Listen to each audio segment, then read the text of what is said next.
Halo sahabat rumah belajar, selamat berjumpa dengan saya Hening Indrawati dari SMA Negeri 2 Sanggau.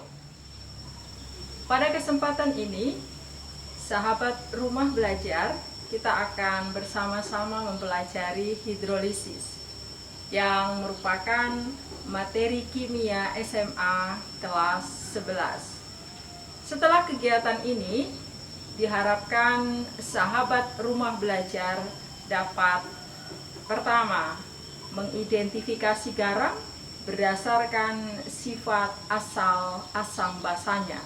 Kemudian yang kedua, sahabat rumah belajar dapat menuliskan reaksi hidrolisis garam. Dan yang ketiga, sahabat rumah belajar dapat menentukan sifat larutan garamnya. Sahabat rumah belajar, sebelum kita mempelajari materi ini, kita akan bersama-sama memperhatikan demonstrasi menentukan sifat larutan garam menggunakan indikator kertas lakmus merah biru.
Sahabat rumah belajar, berdasarkan dari data hasil pengamatan ternyata bahwa kalium nitrat bersifat netral, natrium asetat bersifat basa, dan amonium klorida bersifat asam.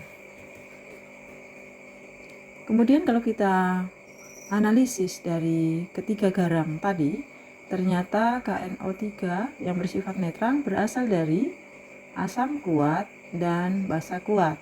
Kemudian CH3COONA berasal dari asam lemah dan basa kuat. Dan NH4Cl berasal dari asam kuat dan basa lemah.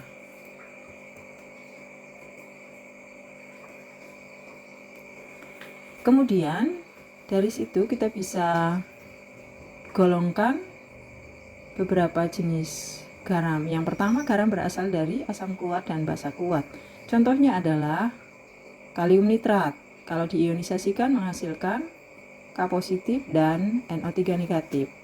Karena kedua ion ini berasal dari elektrolit kuat, maka keduanya tidak bisa terhidrolisis dalam air.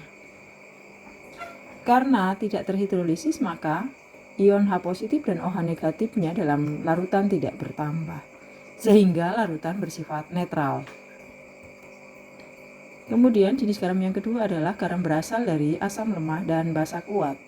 Contohnya adalah CH3COONA yang apabila kita ionisasikan menghasilkan CH3CO negatif dan Na positif.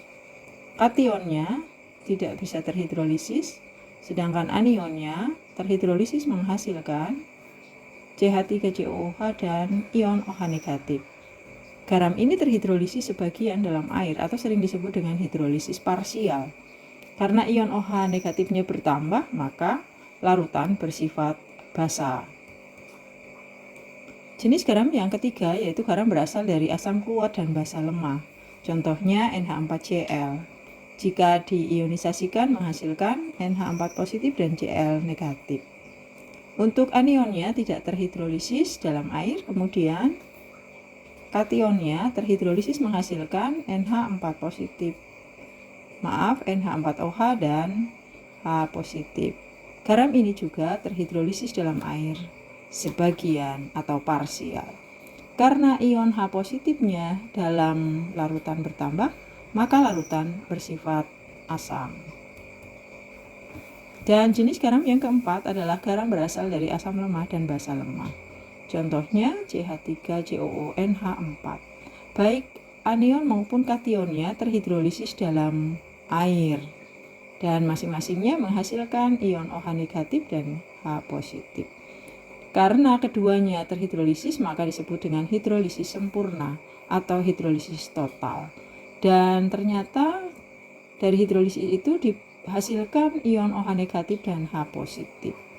Sehingga yang menentukan sifat asam basanya yaitu harga Ka dan Kb. Jika Ka-nya lebih besar maka larutan bersifat asam, dan apabila Kb-nya yang lebih besar maka larutan bersifat basa. Sahabat Rumah Belajar, demikianlah pertemuan kita pada saat ini. Tetap semangat, jaga kesehatan, dan salam rumah belajar.